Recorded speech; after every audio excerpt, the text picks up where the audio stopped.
nice warm bowl of I ramen. love That's what I got. it. Nice. And Well, for you, I, Sarah? I was going to say a garbage plate, but that's a very terrible uh, Garbage plate. comparison. I don't know if you guys have heard of a garbage plate. It's something that's No. super common in New York, but I will refrain from using that example.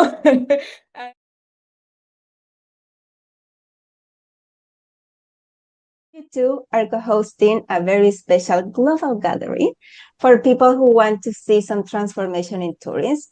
And this is going to be like a space to get a sense of what people are going to be joining to when they get into this Latitude second edition. So what we are going to do is one question, same question, two perspectives. Are we ready? Already. Yeah. Yes, Ready? we Go. are. Okay. So first question.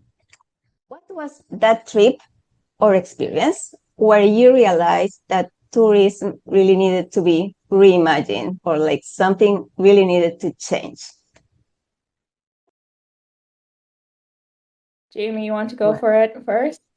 Oh, go on then. Go on. Yeah, so my partner and I, we spend a lot of time in our camper van. So last year we went to Morocco for about 3 months, and we experienced two very different sides of Morocco. There was the transactional sort of tourist trap version of Morocco with, Yeah. being dragged into jewelry shops and rug shops, and then the other, like the real and I hate to use the buzzword, but authentic side of Morocco that's Yeah. untainted. We spent lots of time hiking, meeting farmers, families, lots of Berber people in the countryside, and it was amazing to be welcomed into their homes and share dinner and with their families and everything, just Yeah. as a guest rather than a traveler. So I think that we just need more kindness, more local stakeholders involved, so they're part of the tourism process and developing that, so that then that eventually fosters better relationships with travelers and locals. Yeah. I Yeah, love I'd it. say similarly. Mhm. For me, it wasn't one trip where I noticed it. It was like a culmination of little trips and activities. But similarly, I think the biggest would be on my first like really big trip, which was to Jamaica. And I also noticed that contrast between the tourist attractions, like, everything that people would be doing and everyone's flocking to do versus the experiences that not very many people knew about. So Yeah. just getting to spend time with families, eating their ackee and saltfish, and just having those little moments where you go to the market, you have a real exchange with the local people, and you find out that, oh, you're actually having deeper conversations and more meaningful Yeah. experiences than just top tourist sites. And noticing how you're giving back to the economy and the smaller businesses, especially Yeah. because, they don't make as much from tourism, even though there are so many tourists flock into these areas. So just realizing that tourism can be such a major economic driver. And it doesn't have to be this model where we're moving from the airport to the attraction to the hotel and back to the airport, and you leave with just Yeah. this micro of a place. You're leaving with something much more deeper and much more meaningful, and it can be beneficial to everyone that's involved. And I think that would be like a core moment for me. I love it. For you, what's the most important thing people should understand? Because you both talk about responsible tourism, right? So, what's the most important thing people should understand about responsible tourism? You want to go first on this one, Sarah? Yes, I can. So, I'd say we hear these terms a lot, and one thing that I always try to remind people or remember myself as a traveler is that responsible tourism isn't a punishment. It's not something that you have to force yourself to do or restrict yourself or hold yourself back from certain things because it's all about enrichment. It's all about getting a deeper and more meaningful experience overall. Yeah. And whatever you're doing, I mean, it's supporting, it's giving you a better experience, but it's also supporting this local economies. It's also making sure that you're choosing wildlife experiences that are not causing animals to perform for us or, do things that's not ethical, of course. But obviously, it's just understanding that places that we visit should be preserved and should be taken care of. So obviously,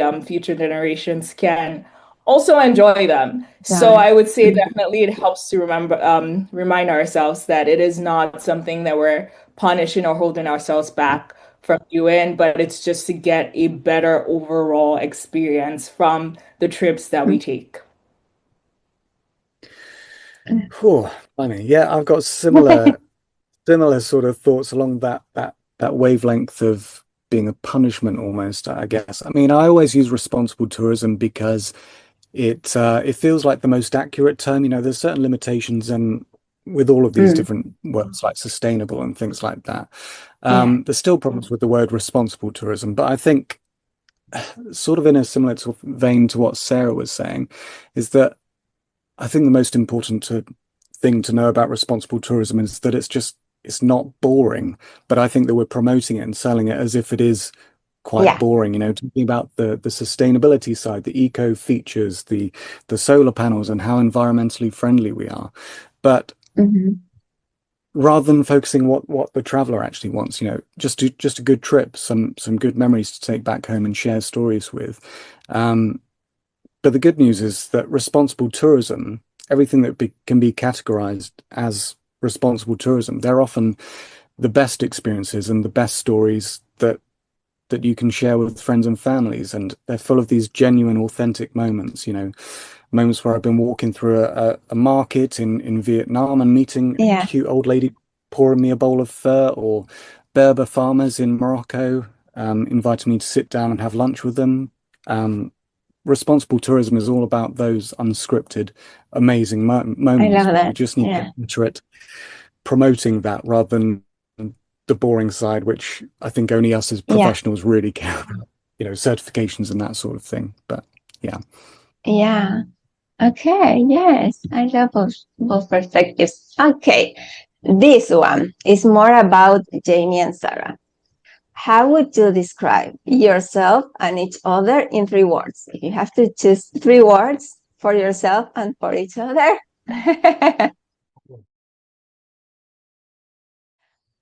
3 words, myself and each other. Hmm.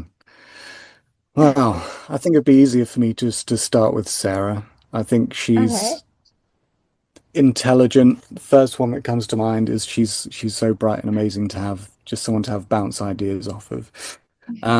So intelligent. She's fierce as well. Uh, she's got great. She's very eloquent and commanding in meetings and things like that, and she knows the right words to say at the right time. So commanding, fierce, intelligent, and just delightful. She's amazing to work with, and yeah, that's what I got. Delightful, Love it. fierce, and intelligent.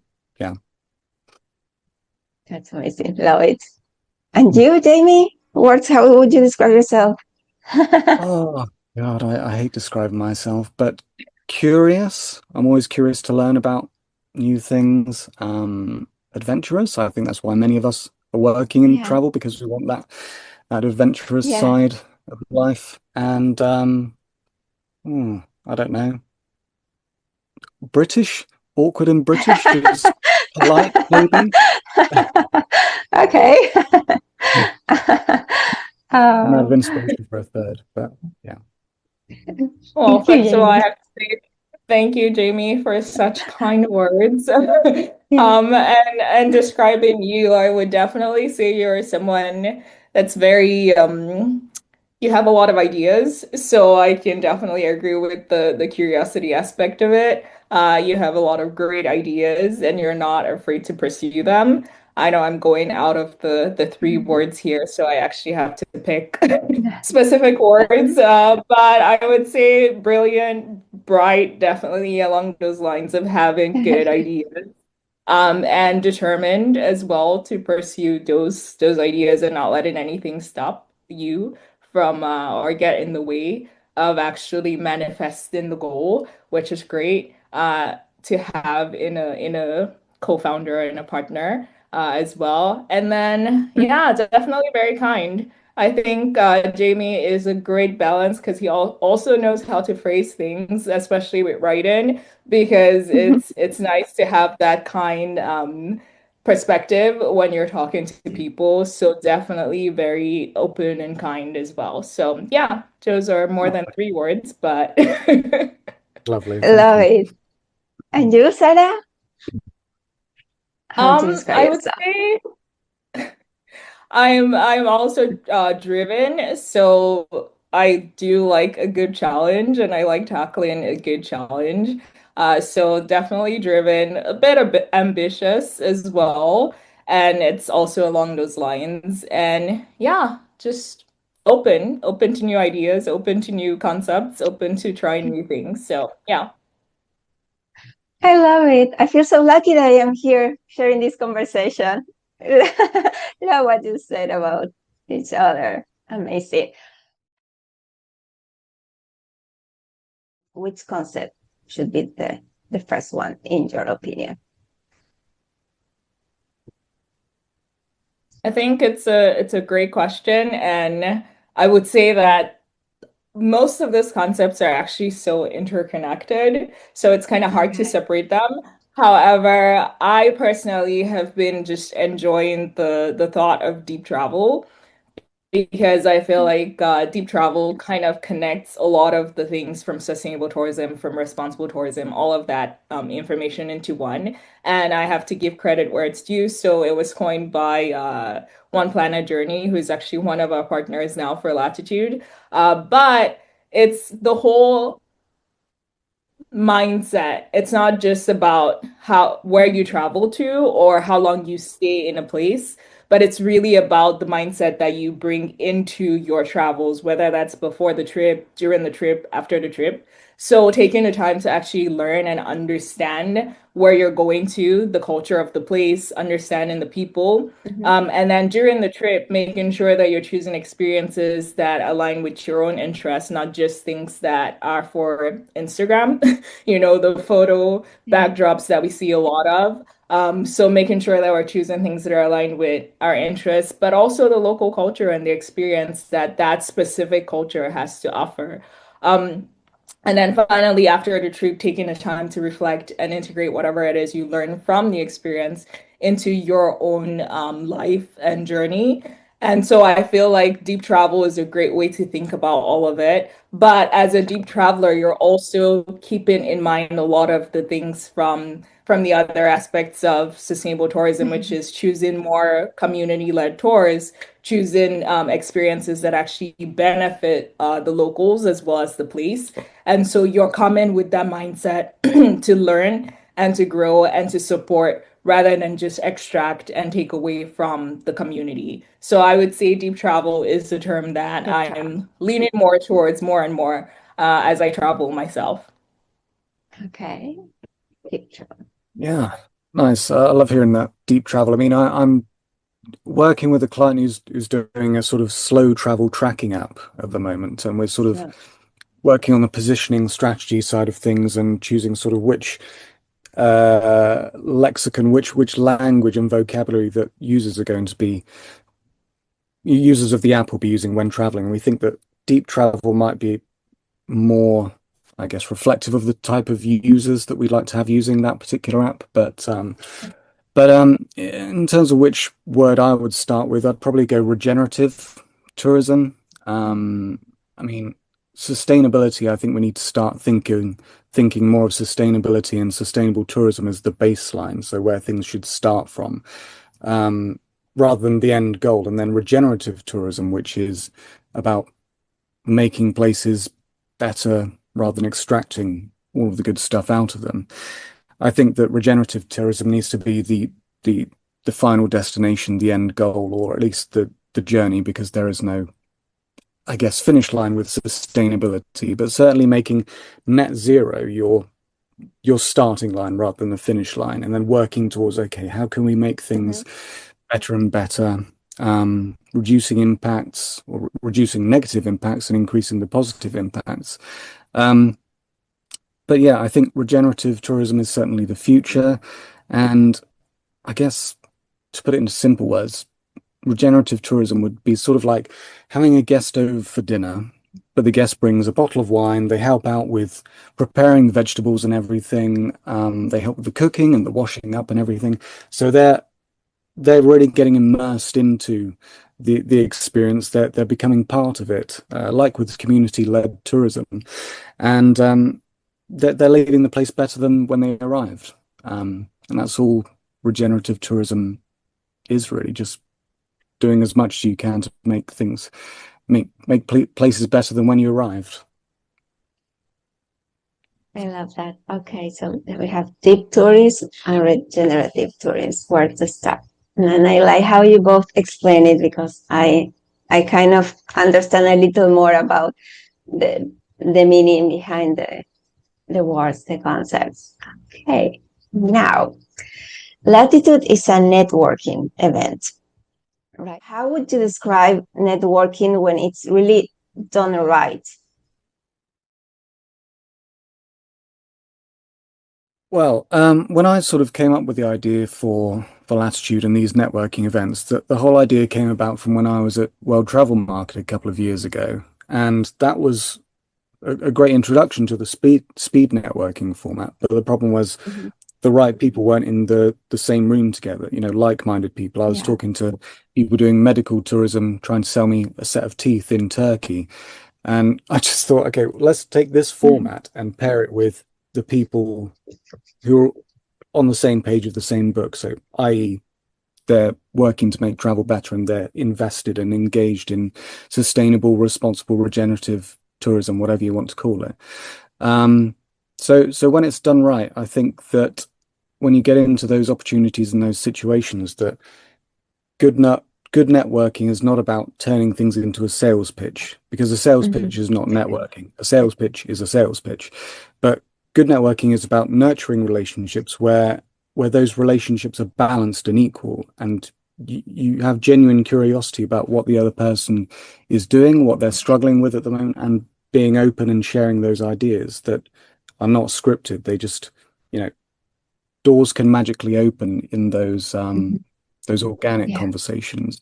And some of my best opportunities have come through going into a meeting completely blind, not knowing what to expect, but just being curious and really listening attentively to each other and how you can mutually collaborate, partner, and benefit each other and the broader industry, of course. But yeah, that's what I've got for how to do networking.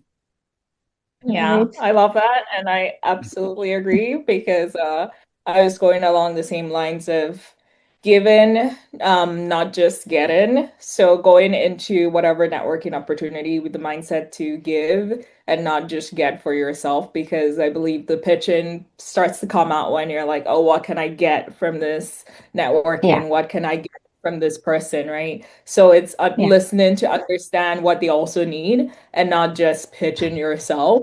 And those are some of like the better partnerships or collaborations that we see as well from Latitude, because it's like the people that are there to actually listen and understand, but also offering that Yeah. mutual support and knowing what someone needs and when you're the right fit for it versus when you're not. Sometimes you may just be great to offer an introduction to someone else, and that's okay. Being Yeah. able to say, okay, I may not be the right fit for whatever collaboration opportunity you have right now, but I know someone who can actually help and support you as well, and just being okay to do that. So it's the long-term trust and relationship built in Mhm. versus just the short-term transaction that you're looking for. I love it. What's one place or experience that is today at the top of your bucket list and why? Top of the bucket list. Have you got anything, Sarah? I honestly think I have exhausted my bucket list. My bucket list was actually short to start with. It was South Korea I wanted to go to, and that was about it. That was like the main thing I wanted to do. Now I'm kind of an open book. Now I'm just like, okay, what is interesting as far as what I've read, as far as things that I've heard before, and just aligns, of course, with what I'm interested in. So, what kind of cultural experience or historical, I'm a little bit of a nerd, so I read a lot. And when I read, I'm like, oh, it'll be great to actually see this in person. So, for example, right now I'm in Turkey, and what brought me here is because I had read a lot about the ancient Roman cities here around this region. So that's why I came here. But as far as bucket list, where I'm just like, I absolutely need to go there. I think I've been everywhere I wanted to really go. So, so I Yeah. don't have one specific place where I'm just like, okay, this is it. It's more so open book at this And point an in my life. experience maybe like diving or something like I I really want to do skydiving. So skydiving. and I just All heard right. that Turkey, Izmir here would have been a great place to do it. So but I don't know, Cool. maybe sometime in the future Maybe. I might come back to this area and go skydiving. We'll see. Nice. I like it. Nice. For Same. me, well, got 3 months in the van before we're back in the UK. So we're going to be checking out a lot of Switzerland towards the end of this 3 months, I Yeah. think. So I'm just there really for the camera shots. I've got my Fujifilm X-T4 ready to go. So maybe some places like Grindelwald or Zermatt and see the Matterhorn. But yeah, that's sort of short term. But I mean, long term, I've never been to South America yet. So I'd love to, in particular, visit Peru and go to amazing Yeah. cities like Cusco and things like that. Um, Yeah. yeah, just to Lovely. really You're experience very South welcome. America. Let me know Yeah, when. thank you. Yeah, for sure. Um, Thank you for sharing, guys, your your experiences and places. Now, this question feels a bit personal to me because I was sharing with you also that I believe a lot in this kind of connections and conversations. But what has been like one like unscripted, relaxed, spontaneous conversation uh, that brought something to you? Like maybe you were not expecting, but it was just, a casual conversation and something happened from that conversation.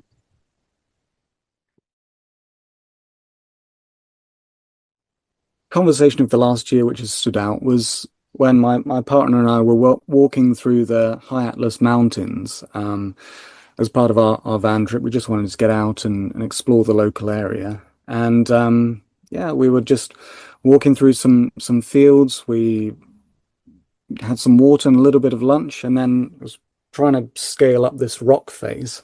And there was a farmer there just waving me over, saying, "Did I want a cup of tea?" And we didn't speak the same language at all. We barely understood what each other was communicating with hand signals and things like that. But yeah, just that moment later brought my partner to tears because she's just crying and saying, "Why was he so nice? Why was he giving us his lunch? He didn't have, things he could give to us." So yeah, I mean that was one unscripted conversation that was one of the highlights of Morocco, really. Just this moment in a field with a random farmer, come and have some Yeah, tea. We gave him some olives, and that was that.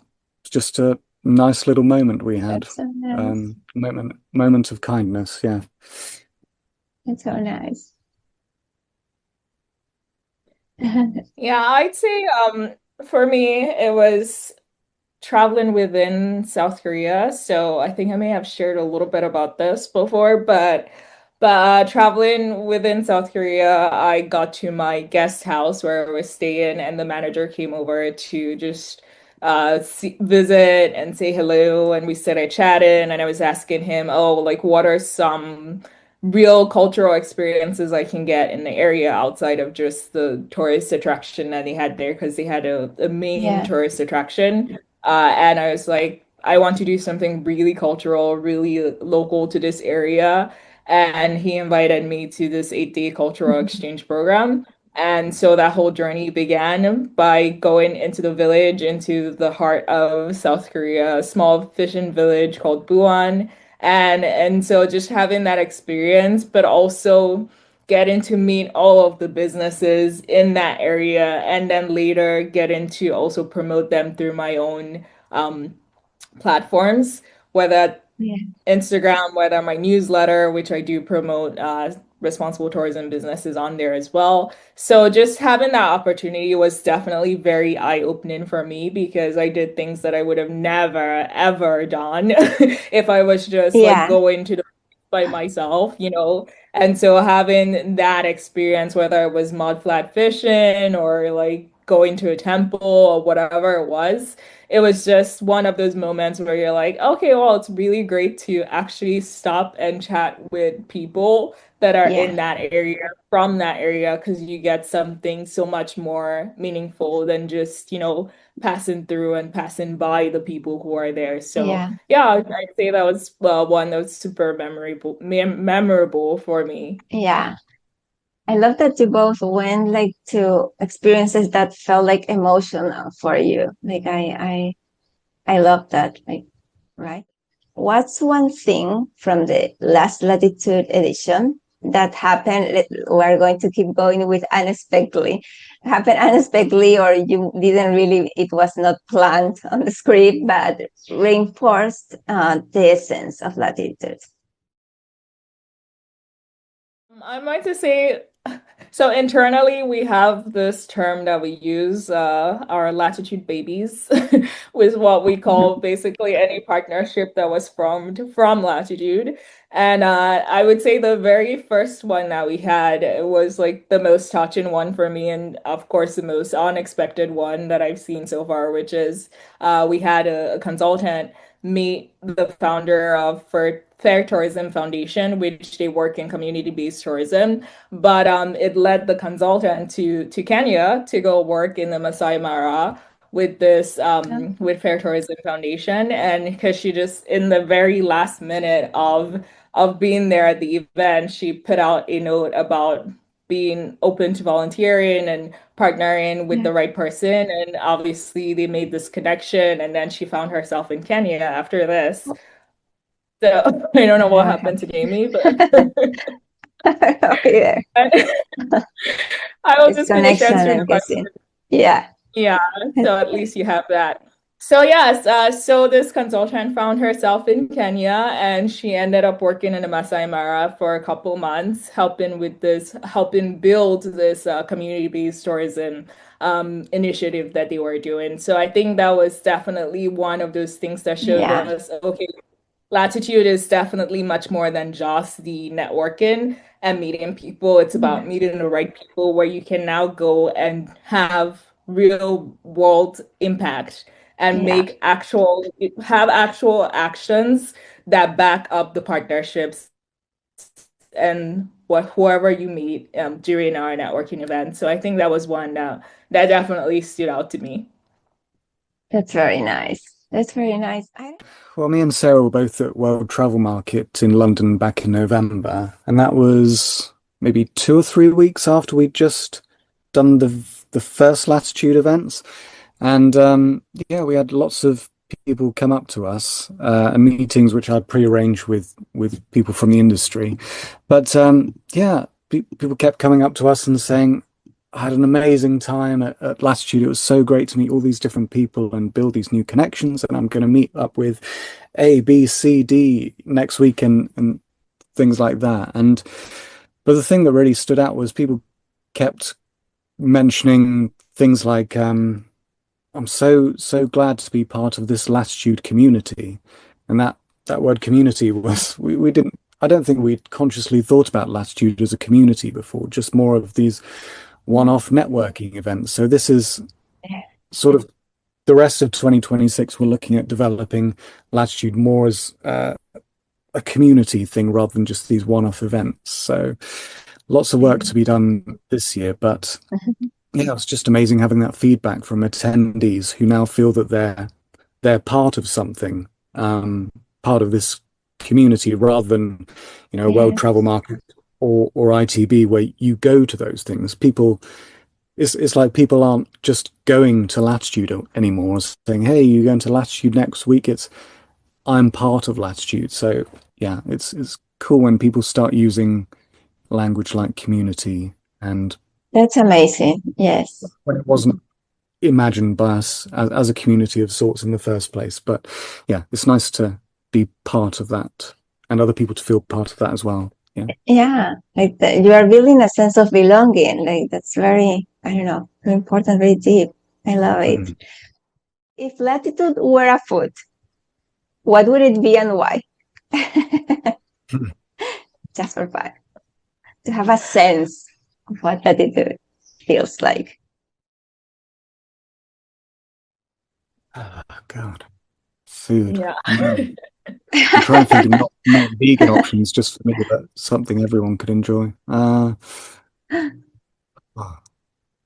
don't know, That maybe a ramen bowl or something. That's all I've got. Nice warm broth full of tasty noodles, and you can add all the different things you like on top of it, kind of like um, a Buddha bowl or something, but in a ramen form. So you've got the nice broth, and yeah, all the different pieces, like different elements, different types of people, different sectors and backgrounds, which can be, I don't know, the meat or the egg or the vegetables or the seeds on top, Yeah. just a mix of everything. A nice warm bowl of I ramen. love That's what I got. it. Nice. And well, for you, Sarah? I was going to say a garbage plate, but that's a very terrible uh, Garbage plate. comparison. I don't know if you guys have heard of a garbage plate. It's something that's No. super common in New York, but I will refrain from using that example. And I recently just had something else that's quite similar here in Turkey. I can't remember quite what it's called now, but it's a potato, and they scoop out all of the potato from inside, and they Yeah. make the mashed potatoes and put it on the bottom and then fill it with extra stuff. So you have like a Russian salad on there, you have olives, you have your different ingredients, tomatoes, whatever you want. You can basically stuff it inside of this potato. And it's for similar reasons in the sense that people are coming from everywhere to be part of Latitude. And it's kind of like comfort food where where you Yeah. just get so much pleasure and warmth from eating it because it's so comfortable. It's so just very filling, but also a lot of variety in one dish. And I would say definitely a comfort food like that.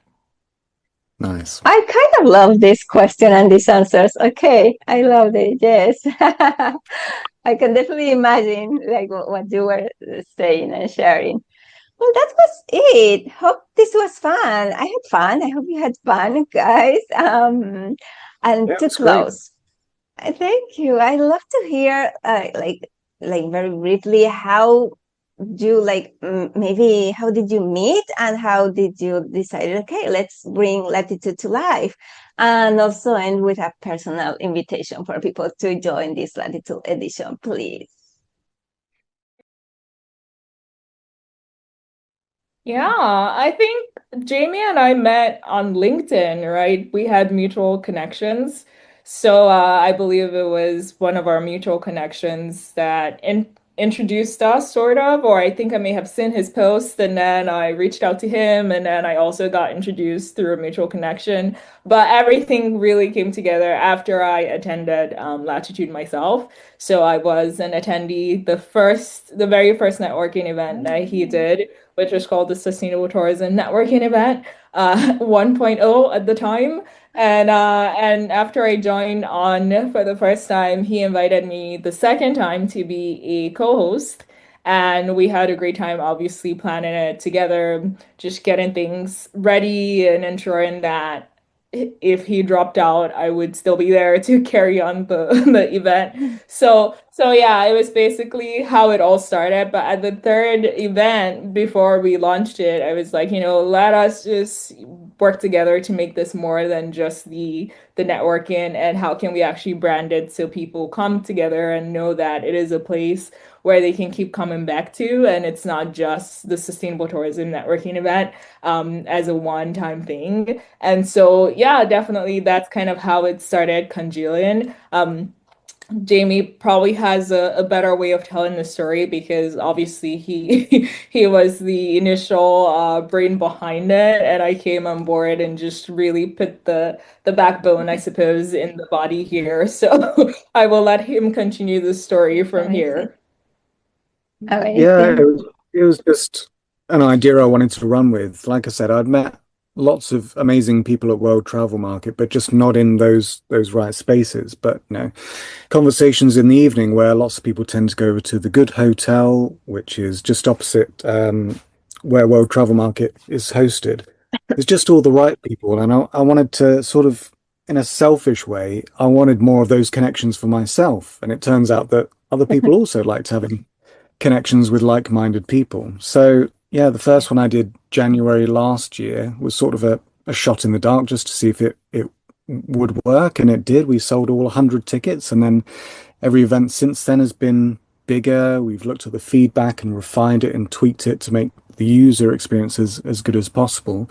Um, but yeah, very glad to have Sarah on board. She's amazing with the branding stuff, graphic design, just all of the backbone of it. So the look and feel of Latitude is all Sarah's work, and yeah, it's fantastic to work with her. That and people have also said to me at World Travel Market, you know, I'd love all the logo and the branding and everything. So that's not me. That's all Sarah that's done that amazing work. But yeah, we are back end of March, 25th and the 26th of March, with a transatlantic event on the 25th, a Wednesday, and the Europe, Africa, and Asia event on the Thursday, the 26th. You can find all the details at our website, latitudetourism.org. It's going to be 90 minutes each event. There's one half of speed networking. Then we've got our very first panel discussion. I don't know if we wanted to mention who those were, Sarah, but then Yeah. we've got Yeah, definitely. second half of breakout rooms as well. So there'll be chance for lots and lots of connections, but it's going to be amazing. It's going to be even bigger and better than last time. But yeah, Sarah, any final details? Did you want to reveal the speakers? Um, I'd say definitely if you want to expand your own network and just meet people that think like you and share similar perspectives, because it can be difficult, right? If you're working in tourism, especially responsible tourism, any aspect of it, whether it's regenerative or sustainable or whatever, it can be difficult to find people that think like you and that have the same yeah. perspectives like you. And having those collaborations and connections is also tough because I'm thinking about some of my own clients that I work with. Yeah. There's some travel agents that are looking for tour operators that work within ethical travel and that offer community-based stores and things like this, and so for us creating this space where it's so much easier for people like this to connect with each other and find the right types of partnerships and not have to struggle because you think about bigger events like ITB or Yeah. WTM, you're meeting so many people from across the world and and across the industry, and it's just it can be so overwhelming. Like Jamie was saying, he's meeting people that are Yeah. selling him a set of teat in Turkey, and you're just like, okay, what room am I in and why am I here? So we want to Yeah. take away that guesswork for people and make it easier that you know, okay, I'm in this room and everybody thinks like me, and it will be so much easier to find those natural connections as opposed to struggling to look for them. So that's why I would personally join. That's why I joined in the I first love that. place. Yes. And why I would say people who might be interested in this would love to join as well. As far as the speakers, we were just excited because we are inviting speakers, and it's not going to be like your typical panel discussion, right? Because typically with events like this, you have a panel and they're just basically talking at you. We wanted it to be a little bit different for Latitude, where people are actually interacting with the speakers. So asking questions, and the speakers who are people, veterans basically within this space can answer their Yeah. questions, especially when it comes to business challenges, when it comes to finding the right types of partners. So, topics like this that focus on collaboration, but also tackling real life business challenges are things that we want our community to have answers to and to pick the brains, so to speak, of people that have been doing this for decades and decades and decades. So we're super excited for that aspect because it is a new element that we are bringing to the table this time around. Well, that's exciting. That's amazing. And congratulations, guys. I'm looking forward to have also a call after the Latitude to see, like, I don't know, all the feedback, all the connections that happened there and how it went. I would love to do that. And yes, I'm going to be sharing, of course, all the links where people can just go inside and check all the details, the dates, and how they can just join this new edition. Thank you so much, guys, for joining me today. Thank you, Valerie. Thank you, Phil, for having us.